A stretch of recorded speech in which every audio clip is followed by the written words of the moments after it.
Appreciate you having me Of on. course, man. Welcome, Keith. How you doing today? I am pumped and excited to reconnect, be on the show with you, and share some of the stuff that I've been through that can help some people. Yeah, man. I'm excited to have you on. I'm excited to have you here. It's been a hot minute since we connected, since we last hung out. We had one of those like funny experiences where you go to an event together, or we met at an event, but we actually happened to be sharing a room together. And Yeah, we haven't really chatted too much since. It's been a while. We've kind of kept in touch here and there. But I've been, watching your work, and I think you've been following along with Man Talks, and so it's cool to have you on yeah. the show. So for the people that don't know you, let's just start with the question that I ask everybody, which is, tell us a story about a defining moment in your life that made you who you are today. Awesome, man. Well, this defining moment has set my last 5 years into a totally different direction than I ever thought. It was 5 years ago, where we were about ready to move into our dream house, Jesse and I. And she says, I'm going to help you move in, but I'm not moving in with you. And I was like, wait, what? She's like, you run your business, you come home, talk about your business, and you fall asleep on the couch. And that's not what we signed up for. And I've asked you to change, and you don't want to change, and it's over. So I will help you move in because I know you kind of suck at that stuff, but I'm not staying. And it was at that moment, literally, like I was in a dark room and a light switch went on, and I realized I just ran the most amazing woman I've ever met in my life out of my life. And basically, I interpreted her as saying, Keith, my life would be better without you in it. And I realized, dude, I need to change. Because if you got the best woman you've ever met, and I'd been with a lot of women up to that point. I had sex with hundreds of women before I met the girl that I really wanted to be with me forever. So it was like, I'm so good at this thing, but I'm so horrible at keeping them. And this is the one I want to keep. This is the mother of my daughter. I couldn't have been at any lower spot, and that's what changed and really set the whole tone for the next 5 years, which has led us up here today. Yeah, I mean, it's interesting, man. I can't tell you how many guys coming into the whatever we want to call it, right? The work, the personal development space, the betterment industry, the wellness, etc. Uh, because of their marriage, because of their relationship, because they Mm. have taken for granted, they have shied away from doing the work on themselves, or the relationship, or whatever it is, right? Whatever aspect it is. And it's almost like not until they risk losing that thing that they really care about that change starts to happen, Yeah. which is really, really interesting. And so, okay, so that transpired. Then what happened after that, right? So she says, I'm out. I want to leave. And it's interesting because I was just working with a client like 2 weeks ago that went through this exact situation. And I was like, here's the Mm. play by play. Here's what you're going to do. It was Yeah. like very, Dude, very tactical, but I'm curious, like, how did you respond to yes. that? Okay, well, first of all, I did everything wrong. I created a PowerPoint presentation. I wrote a song. I tried to catch up for 5 years of neglect in like 5 days. Yeah. So And you, it only pushed her further away. So I literally hired three coaches, how to get my ex back. mm, How do I get her back?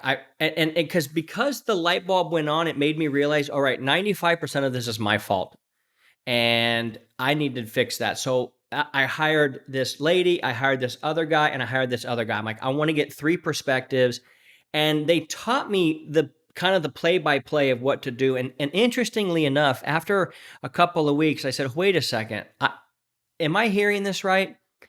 If I want to move on, I need to move on. And if I want to get her back, I need to move on. mm, Am I hearing this right? They're like, yeah. I'm like, but that's only one play. They're like, exactly. I'm like, okay, I got one play. I can do one play. I've got to move on, and I've got to become the most attractive version for me. And one of the things I actually said to Jesse, because, being that I had a daughter that was about 2.5, my daughter's 7 now. She's about 2.5 right at that time. Jesse moved to another state, reconnected with a guy that, she loved in high school, and they were going to start. It wasn't like this separate. We're done, yeah. done. And I hired these people. I realized, wait a second, dude, I can't do this to get her back. I need to do this to get me back. And I would tell Jesse, I said, wow, the next lady in my life is literally going to cash in on all of your hard work. And I'm so sorry and so grateful. And I had to get to that point where I literally realized, man, you've got to do this for you. There's got to come a point in time in man's life where it's like, you know what? I got to stop doing all this for everybody else. I got to do this for literally me and become the best man. But what was interesting in talking to those three coaches, they all had great hearts. They were wonderful human beings. I just never believed, hold on one second. I just never believed that any of them actually went like through it to the same degree that like I did. Mm. And I eventually got Jessie back. And here was the interesting thing. We didn't even have sex for like the first 6 weeks she came back, just because we were still feeling it out. And like, it was just a weird thing. Like, she's back, but she moved her things in, but I'm thinking, is it really going to stay in the closet, or is it, and is there any boxes that are unpacked? Like, what does this mean? Like, you know what I mean? You're going through all these things and you're like, well, what the heck's really happening? And I remember we were laying in bed and her foot touched my foot. And I just started crying.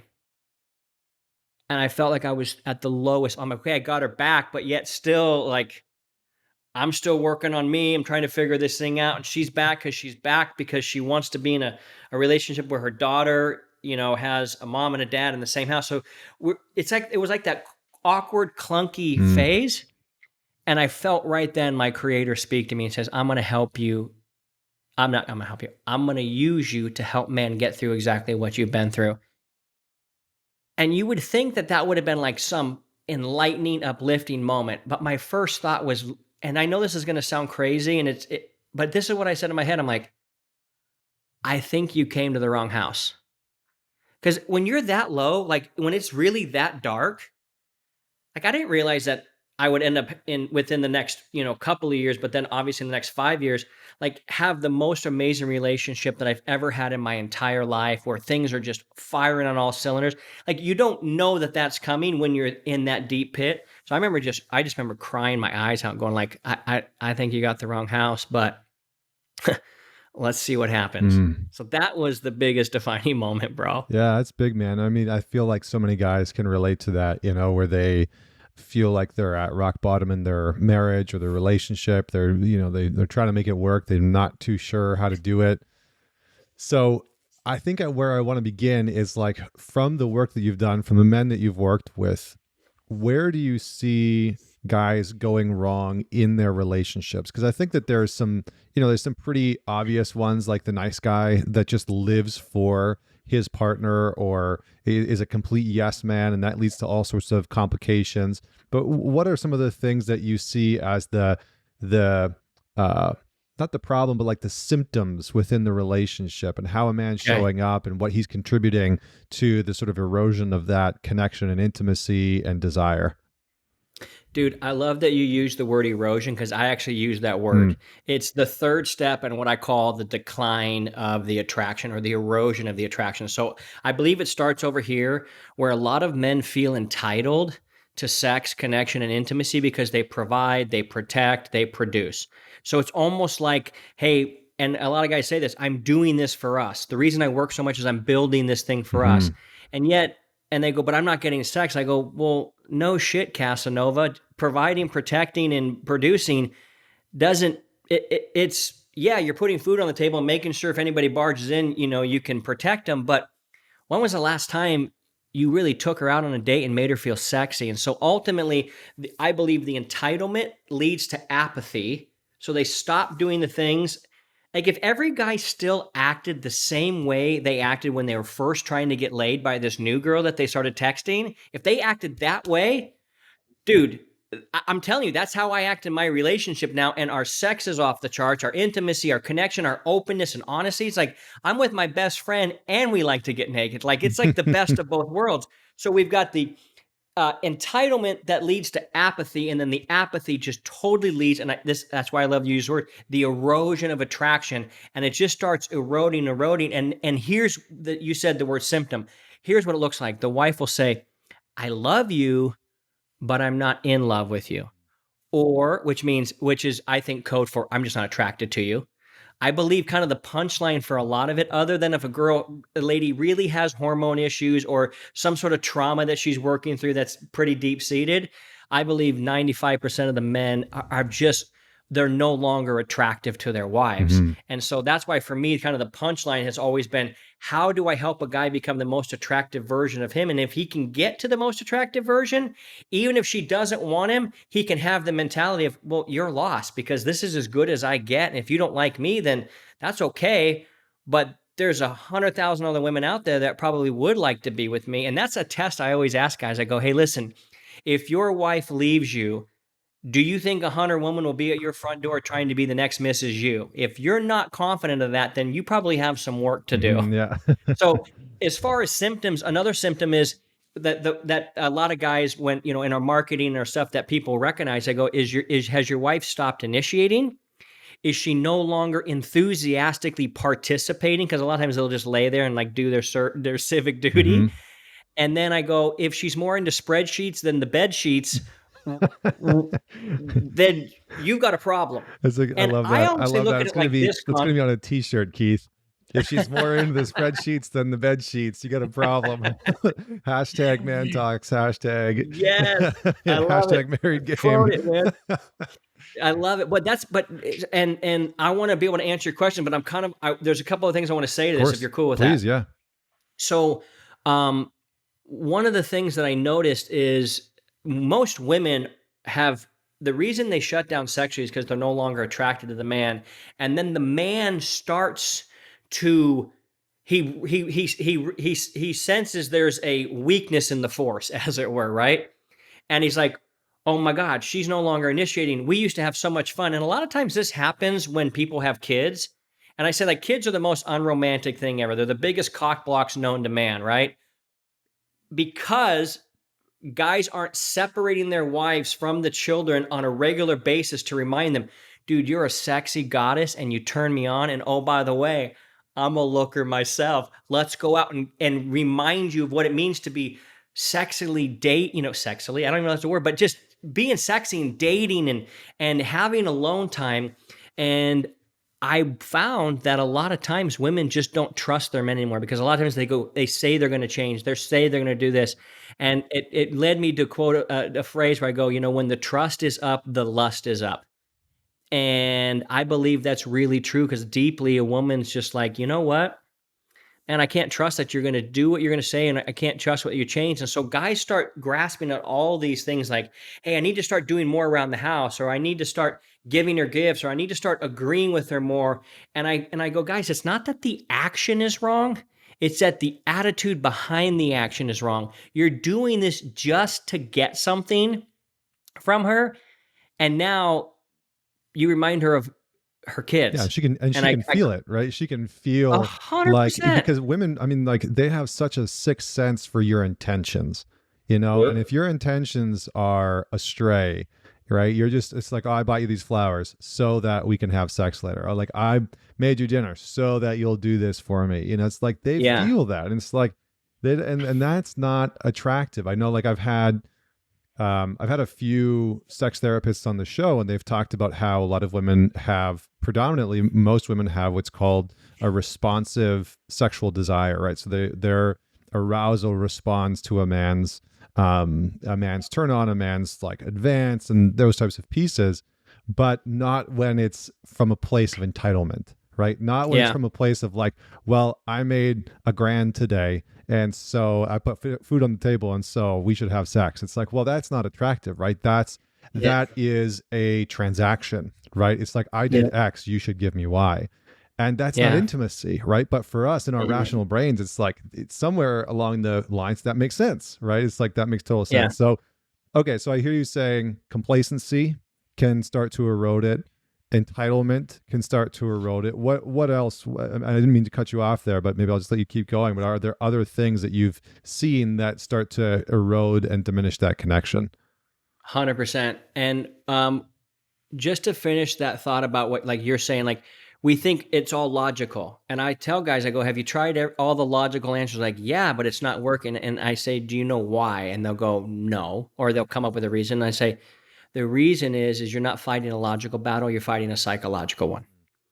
your woman's most sexual organ is her brain. And in her brain, she fucking hates you. She resents you, and she's not attracted to you for a lot of reasons. A lot of guys, they let themselves go. You know what I mean? Like, oh, I gained 30 pounds. Like, yeah, but dude, when we were signed up for this thing till death do us part, I was married to a lean, trim, athletic dude, and now you got a dad bod, and honestly, it's not all the rage. And so a lot of guys let their standards slip, and like it's to me it's like the weirdest thing, and I've been guilty of it. So I'm not sitting here on a high horse. I just told you my wife found me so unattractive she decided to leave me. So, I've had to do everything to get that back and then some. But what I noticed was that I go like, why don't you want to date your wife? Like, why won't you actually? People say they want to invest and they want to build something, but they're not willing to get dirty or put any effort, time, or money into something. It's like, that's not investing. That's not building. You can't say I'm building a good relationship as you're sitting back passively just waiting for it to change. And so I go, well, why don't you date your wife? And every group in the manosphere talks about date night. It's not like date night's this wow revolutionary thing, but yet I go, when was the last time you took her on a date? They're like, well, dude, we went to Lowe's and we did this. I'm like, no, bro, this isn't chore time. Chore time is bore time, bro. Like, come on. And I go, well, they're like, well, what should I do? I go, all right, let's imagine a scenario. The scenario is this. Every guy, there was this hot chick in high school that every guy wanted to be with, whether it was the head cheerleader or is the, head of the Mean Girls. There's always that hot lady, right? I go, imagine you're single right now and she shows up in your DMs on Facebook and she's just as hot as she was and you're just you. And she's like, wow, I would love to go on a date with you. I go, what would you do? How clean would you smell? How clean would you be? How thoughtful and how planned out would you? Would you have a gift? Would you wear clothes that fit, or would you be wearing your older brother's suit coat? Like, what level of like attention and effort and intention do we put into it? And they're like, oh, I'd go crazy. I'm like, well, there you go. That's the level you need to be focused and intentional with your wife. And that's why she'll want to then focus and put attention on you. So that's the one last thing that I think that was a big aha for me over these last couple of years working with couples and now exclusively with just dudes for like the last 8 months was actually, I think men and women want the exact same thing, and it's presence. A woman wants you to put your phone down, treat her like a priority, and she'd be a priority enough where you actually like look her in the eyes and listen to her and have a conversation and go back and forth, right? The second thing the guy wants, he also wants presence. What do I mean? Most of the guys that call me up that want to work with me and that have a problem that I can fix, they're always saying, dude, my wife just gives me pity sex. It just feels like she's checking a box off a to-do list. She's not present. She's not participating. She's not engaging in this thing. So I've kind of realized that both people want the other one present, and there's a lot of distractions that people have gotten in the way, assuming that the relationship's going to stay on fire, yet they never throw logs onto the fire to keep it going. Yeah, I mean, I really appreciate the comment on presence and distractions, because I think in our modern world, like it is so like, look, it's hard to maintain a really good, high caliber, high quality marriage or relationship, period, full stop. And anybody else that tells you that it's not is like selling you snake oil. It takes work, yep. Right? It takes effort. And I think, that's part of what I hear you saying is like, at some point we become complacent and we can stop putting in any kind of effort. And that's felt. Yep. And I also heard, you didn't use the word, but I would like you to maybe go into this, is resentment. That resentment starts to build up, whether it's on our partner's side or on our side. I see a lot of guys that are in relationships with women that they have built up a lot of resentment towards. They despise them, they're angry at them, they're bitter and jaded in some way. And it's like, well, of course you're not attracted to her, right? You don't even like her. And vice versa, maybe, right? Like, how can she be attracted to you? Why would she want to have sex with you if you're constantly complaining about her or telling her that she's not good enough or whatever the case may be? And so Can you just speak to resentment and how it shows up in relationships, and why some of those things start to manifest? I think it boils down to guys not stopping and being aware that they're 95% at fault in putting their wife in this box that they no longer like her in. And getting over the resentment, I think first and foremost, you have to own some culpability in that in yourself. And it's like for me, um, dude, Jesse and I, when we first got together 10 years ago, it's actually going to be 10 years tomorrow. I got some cool plans 10 years ago tomorrow. And yeah, we got together on 11/11/11. Who knew we would make it to 11/11/21?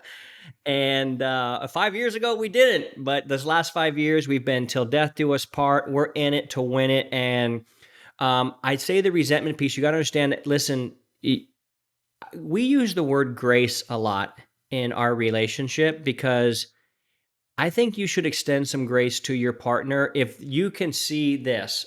Like in my relationship, I think Jesse would look at me and say, Keith is really putting in the effort and trying and doing the best he can to be the most attractive version for himself and for me. And when I mess up, it's like, dude, that's the human part. So she'll have some grace on me. And it's the same way. And owning it and then saying, you know what, I need to give some grace to my partner because they're working through shit the same way I'm working through shit. And not only that, but I also feel like a lot of the resentment on women's side, and I don't know if this is going to be real popular, but I feel like this is really, really true, even though it's not being talked about much. I feel like a lot of women end up resenting their men because they lose their individual identity and they get all wrapped up in this dude's life and they no longer feel like their independent, free self. And they're like, dang it. Like for Jessie, she's like, dude, I became a stepmom to 3 kids right away. I used to like to party and feel sexy and go out. And then Keith was all this business stuff. So I kind of lost that. And then next thing you know, Keith's boring and I'm boring. And that's when the resentment really builds up. And then the last thing, I think the solution to get over resentment ultimately is forgiveness. And I think that that is a very deep topic that most people don't understand. For me, it changed from being a feeling and a one-time event to being a one-time event. Forgiveness means to wipe the debt away of. And so I go, I'm wiping the debt away, even though I still feel like I want to keep sending you new invoices. I'm not allowed to. And I can't keep showing up new invoices from different companies saying you owe me. It's like, no, I forgave you for that. And I'm going to have to work through the emotion of getting over it and recognizing, dude, you've taken massive steps forward to show me that that behavior is no longer something that you want to be a part of. It might be a struggle of yours. So I go, okay, I still struggle. You know what? You know what? Here's the funny thing. You know what Jesse names the old Keith? I got a name for the old Keith that she phone got rid of 5 years ago. It's Trevor. So we named the old guy who was selfish, didn't care about Jesse. Jesse wasn't a priority. Jesse's lucky to be around me for who knows God what reason, right? So we named him Trevor. And so like if I start acting kind of like a dick or whatever, she'll be like, that reminds me a lot of Trevor. And that's that instant word where I'm like, dude, even if I don't see it right now, I got to step back and be like, hey, I'm really sorry. But now I've graduated to the new name. So I got Trevor's the old guy. Keith is just good old Keith. He's doing his thing. But I've moved into the new name is Sancho. Sancho. And Sancho is Mexican for side piece. So she treats me like her side piece and I love it. And it's fun because what happens now, because I know that Jesse really resented me for kind of like squashing her and making her mold into my life where she was no longer that individual free woman who was making decisions on her own. I didn't abuse her or like hold her down, but it just kind of naturally happens. You know what I'm talking about, right? Yep. And now we do something that we created. We call it the Disney moment. And the Disney moment is, and I think everybody should do this. It will shock you how amazing this works. The Disney moment is what? Boy meets girl, they fall in love, they start to enjoy their life, and then they're radically ripped apart from each other. And then they do everything they can to get back to each other and tell each other the tales of what happened to get back to each other, right? So every Disney arc is similar to that. Well, what we do, Jessie, probably 3 weeks out of the month, is her brother and mom and her dad and her family live about an hour away. So she'll go out like on an Friday afternoon. She likes to go dancing and with her mom and her brother. They like to do karaoke. They like to do a lot of stuff as a family. And then I stay home with Jovi, and me and Jovi ride our bikes all over Dana Point and get ice cream and go on daddy-daughter dates. And what happens is it separates us like 3 or 4 times a month for like a day, maybe day and a half, to where we start to actually miss each other.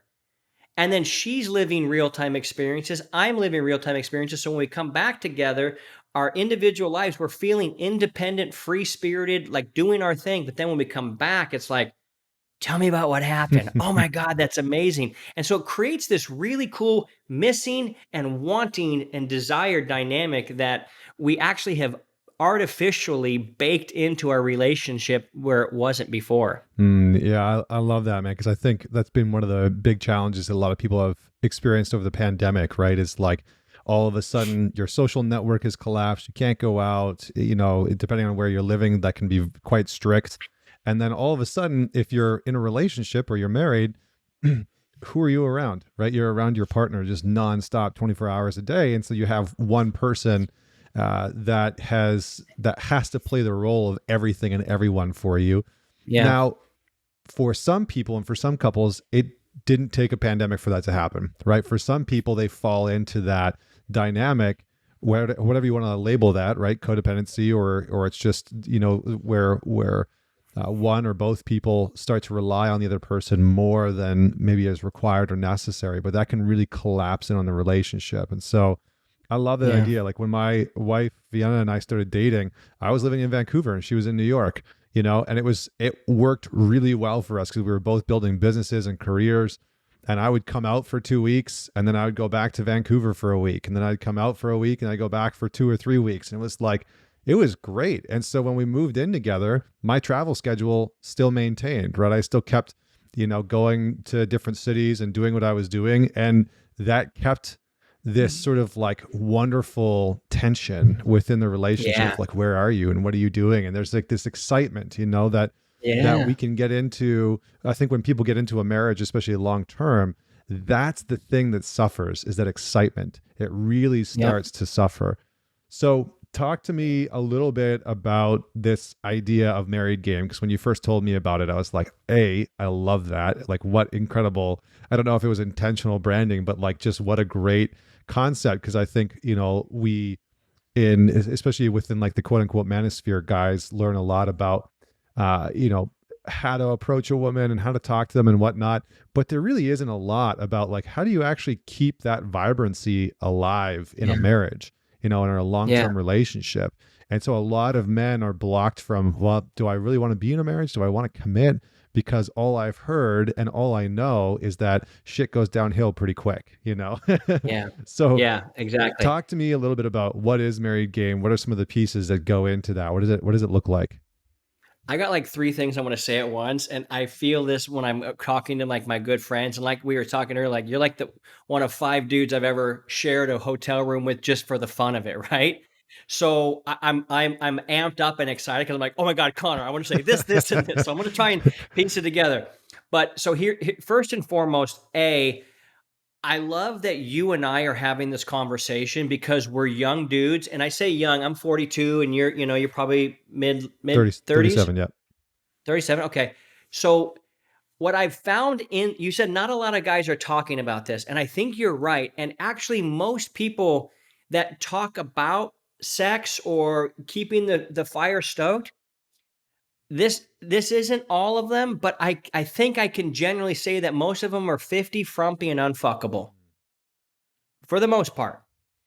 So I love the fact that you and I are dudes, that we're attractive dudes. We've got amazing lives where we're building businesses. We're living abundant lives. We're living lives that guys can look at and go, dude, I feel like I want to live that life. And I feel like what you are doing and what I'm doing is we're showing up as the new generation of beacons saying, hey, dude, guys, you can actually get your wife to literally crave you and want you and text you, I'm coming home, you better be ready because mama's coming in hot. Like, and we can show that. That's the first thing I want to say. Second thing I want to say is I have a fundamental belief that I don't think sex should get worse. I think it should get better, Mm. because ultimately, great sexual connection has to do with being vulnerable, intimate, and knowing each other so well that we're almost like we can almost know what each other's thinking. And dude, no lie, no lie. I'm starting to sound like my late teens and early 20 kids now. No lie, down low key. No, dude, Jesse and I, we were in Dallas. I was doing stand-up comedy with a couple of my buddies, Garrett Gunderson and a couple other guys. And Jesse and I had sex on October 25th.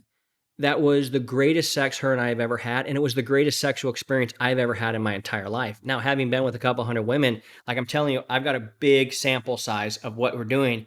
And we looked at each other when it was all said and done. We're like, that was number one. She's like, that was definitely number one. And so I'm like, but I want to say that in another 5 years. Or like, if, and I have a system and specifically in place to be able to do this. And so when you say, what is married game? Ultimately, I have 4 dials that equal what I call the provocateur.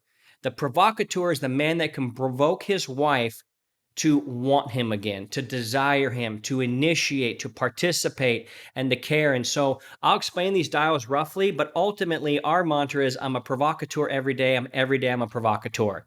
That's like the identity of what, if you come into married game, that's what you are. You're a man who provokes his wife to want you. And the dials are simple. It's a parenting dial, there's a partnering dial, there's a producing dial, and there's a player dial. That when those dials are all dialed in, you become the provocateur. So I'll explain those because it's a lot of actually what married game, and I actually think attraction in its essence is a lot of nuance. It's because me and you could say the exact same thing, but if I say it with a different tone, with a different cheeky look on my face, it actually means something to my lady or any lady way different than if you said it just maybe more cold. Tone and nuance and all this it's so textured and it's so beautiful. So here's the dials. Number one, the parenting dial. Not everybody's a parent, so this dial might not play into everybody's hands. But for me, Jesse literally is like, I don't want to have another kid with you because you're such a shitty dad with our first one. So that was a huge one. And I'll give you a quick example. Let's say, I've always kind of had my office in my house, and I'll go, hey, let's go on a family date tonight at 5:15. Well, what would I do? I would show up at 5:14 and 45 seconds, throw my shoes on, be like, I'm ready to go, expecting the car to be ready, Jovi to be in the car, Jesse to be in the car, everybody ready. And I'm like, dude, and Jesse literally goes, I feel like a single parent around you sometime, which is a huge indictment against how shitty of a dad I used to be. And now I go, you know what? We got to be out of here by 5:15. I'm going to come down here at 5:05 and see, hey, how can I help Jovi get her shoes on, help put her in the car, buckle her up, get the car going so the temperature is good, and let Jesse come down at 5:14 and 45 seconds. Like, what if I switch that? So again, it's these little nuances where she's like, wow, he's really helping me. Like, because that was her indictment, was like, dude, this is your kid too, right? Like, I know you're providing and building this big kingdom, but we don't even want to be in the kingdom anymore because you're such a shitty dude. So the parenting dial, the partnering dial means that, partnering is like, it's like when people are like, you're my PIC, you're my partner in crime, you're my best friend. What that means is that you take interest, you care about, and you listen to what they say they want, desire, need, those types of things, and you take action on it. Not just listen, but you take action. So I'll give you an example. We've kind of had the party house for pretty much our whole relationship, but out here in Southern California, we are definitely the couple that invites everybody over for shooting pool, sitting in the jacuzzi, talking shit, like all the fun stuff. The UFC fight nights are usually at my house, right? Well, that always devolves into at 9:30, 10 p.m. Jesse wants to sing karaoke. And she's got a great voice, and with 2 shots under her, 3 shots under her belt, dude, she is pretty much Cyndi Lauper, okay? So we had this little thing with this shitty ass microphone, and it kept going out, and it was always a thing. And I said, you know what, dude, fuck that. I went and bought her a full-on PA system, dude. Like microphone, stand, speakers, mixing board, the whole thing. And now her and my close friends like Garrett and my buddy Wade, they all, when it's karaoke time, like everything shuts down, everybody gathers around the PA system, and they just go to town. But for me, I'm like, well, dude, here's my partner. I want to invest in her and show her what you love, I love. Like, it's important to you. Because it's important to you, now it became important to me, and I'm in. The producing one, you don't have to be a millionaire to produce, but you got ambition. You're going somewhere. You're on a mission to build something and not just sit back and just hope that everything's going to be okay. And then the fourth dial is the player dial, which is this is the one that most guys really drop the ball on. They stop taking their wives on dates. They stop working out. They stop dressing like with clothes that fit, smelling good, becoming like a player, because a player's got like a negative connotation out in the world. Like a player means he's just going to do one night stand type stuff, right? But in your marriage, you're saying, I want to play again. I want to have fun. And that's why I love quoting who I think is the greatest American poet, Cyndi Lauper, when she says, girls just want to have fun. And I've discovered and working, I've had about 100 guys go through the program in the last 8 months. And so many of them, like, I've become boring. Like, I've just bored my wife to be non-attracted to me. No girl ever said, I can't wait to be in a marriage that's sexless, non-intimate, totally boring, and I just watch kids all day. You turn this full-on sexy goddess vixen and basically to Cinderella, and you've become the stepmom and the evil twin sisters. No wonder she doesn't want to be around you. So that player is like, how do we have fun again? That's why going on dates isn't like, oh, I got to go on date. Dude, I'm thinking of shit that's going to be like fun that I'm like, well, like this last Sunday, like, let's go shoot guns at the gun range and let's go to try out that new Mexican restaurant without anybody but just you and me. So the player's like, dude, I want to be as attractive as possible and I want to be what my wife craves. Because she may say she doesn't want to have sex, but dude, when Grey's Anatomy comes on or Game of Thrones comes on, she's thinking about sex, okay? So there's that girl wants to come out, but she just doesn't want to come out with you because you're not a provocateur. Your parenting's off. Your partnering's off. Your producing's off. You being a player is off. Nobody's having fun. And yet guys go, I want wild, passionate sex. And I'm like, you're not a wild, passionate guy. Yeah. You're as boring as watching grass. What do you think is magically going to make her be crazy for you? So that's what marriage game's about. It's good, man. It's good. I love the framework and the four dials. And I think it's true. I think the big challenge with that excitement piece at the end, that like wild crazy part, is that a lot of guys, as they get into their 30s or into their 40s and they, maybe kids come into the play and they have lots of bills, it's almost like the more responsibility we have, the less imagination that we allow ourselves permission to engage with. And it's like, that's the part of you, I think that's the part of us as men that we often underestimate. It's like that imagination that you had when you're dating, right? When you're single, it's like, you have to use your imagination to think up something fun and exciting and engaging. And it's, there's something about that that's rewarding for you as a man as well, because it's creation, right? You're providing direction, you're providing an experience, but we lose that somewhere along the way and it becomes a burden.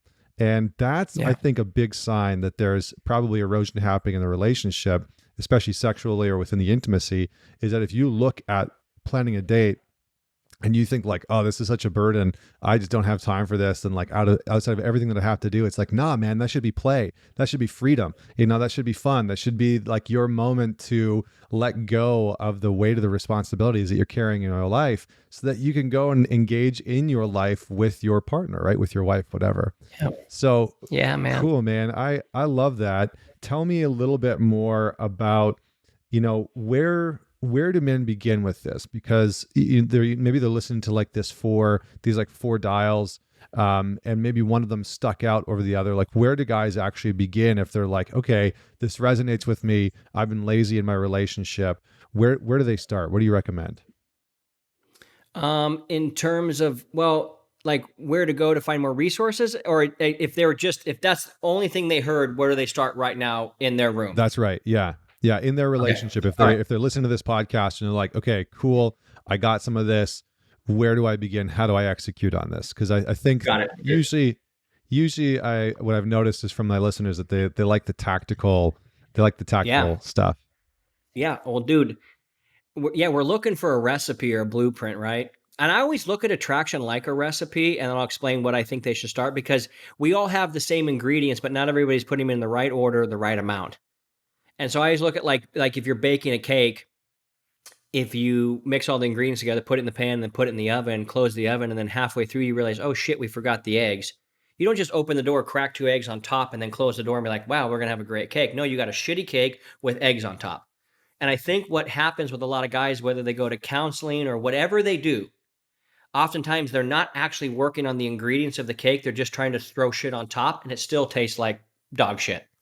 And so I would say take a real wholesale look at yourself and go, all right, if I was to judge myself, you can do this alone or you can ask your spouse. Sometimes the marriages are so like fractured and barely hanging on that if you ask your wife this, she'll just be like, you're a one on everything and go fuck yourself. And he's like, well, okay. But if he has to ask him for himself, it might be, all right, when it comes to my parenting, like if I was to take an objective approach to this, like where do I really score? And some dudes are really great dads and they can be like, I'm a 10 out of 10 on that one. Some guys would probably recognize, and you'd ask the hard questions like, how much quality one-on-one time? Like for me, I have a standard. I will spend at least 30 minutes a day with Jovi every day, one-on-one time. And it's usually a lot longer than that, but I won't go below that because I heard a stat that, dude, most dads spend, I think it was either 27 minutes or 37 minutes a week of a one-on-one time. And it's like, you're their biggest hero. You're the biggest influence. And you're not, what are you doing that you're not pouring into your kid? So I would ask, on a scale of 1 to 10, where do I think I'm as a parent? On a scale of 1 to 10, how am I actually showing up as a partner? You know what I mean? Like, am I having to be reminded to do all this stuff? That's the other thing. It's like a lot of guys fall into the mom matrix. And it's like, dude, moms don't think about having sex with their kids. Yep. You know what I mean? Like, that's you don't want that. So I would just take out a piece of paper, look at the 4 dials. How am I as a parent? How am I as a partner? How am I as a producer? And then how am I as a player? And then think about like what those things equal. And I'm sure, because this is an exercise we do in Married Game, I go in each of those silos, who is the best example of what that is when you think about that? Who's the best parent you know? Who's the best partner you know? Who's the best producer you know? Who's the best player you know? Well, what are they doing and what can you replicate and duplicate and be like, you know what? Like my buddy Garrett J. White, he dresses really well because his wife at one point said, dude, you are your brand.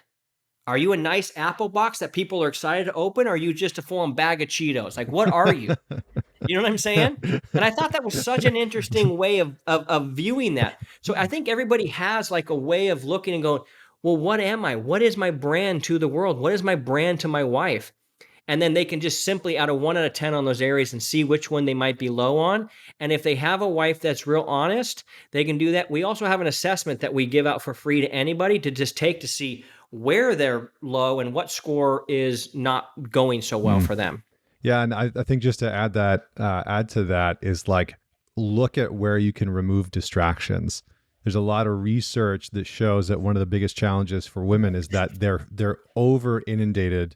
They're like inundated, not over inundated. They're just inundated with distractions constantly, right? Kids, chores, to-do lists, like, you know, everything that they see becomes a distraction of what needs to be done around the house. And so if you as a man can support in removing distractions from yourself, because I think, you know, distractions disempower us in many ways. They steal our attention. If you can begin there, and then you can start to remove distractions from your partner, that's going to serve you and the relationship. Keith, listen, man, we're going to have to wrap. Unfortunately, I feel like I literally feel like we just got started, and we're going to have to pause for today. But I think I'm, you know, definitely going to have you back on. Maybe we'll have you on in the new year and do a bit of like a live conversation or Q&A where people can, you know, guys can like dig into this with us. Because I think that the modern dating scene and modern relationships have changed but stayed the same in a lot of ways. And I think there's a much broader conversation to have about what do modern marriages look like and modern relationships look like. And so, Yeah. where can people go to learn more about you and the work that you're doing? The best place is to just go to marriedgame.com. I mean, I have a 30-minute video that breaks the dials down and like what the symptoms and what the cures are. It's a lot more thorough than what we talked about today.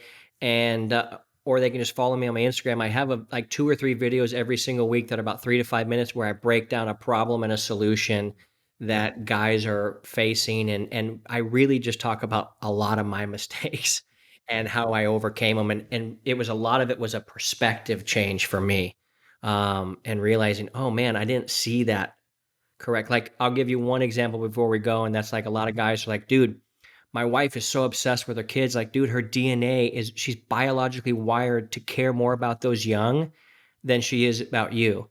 Like, you've never heard of a mom divorcing kids, but you hear of mom divorcing dads all the time.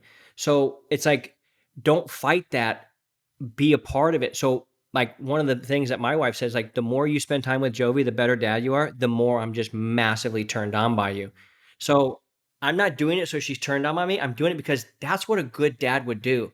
That's what a man's supposed to do, step up being great for his kids. So there's so many little things that are intertwined, and they can go there and we can explain all that to them. And I just got a really ton of cool emails I can send them that are really provocative. Awesome. I love it, man. I love it. And I agree on the dad front. I had that experience. I took like 8 weeks off when my son was born.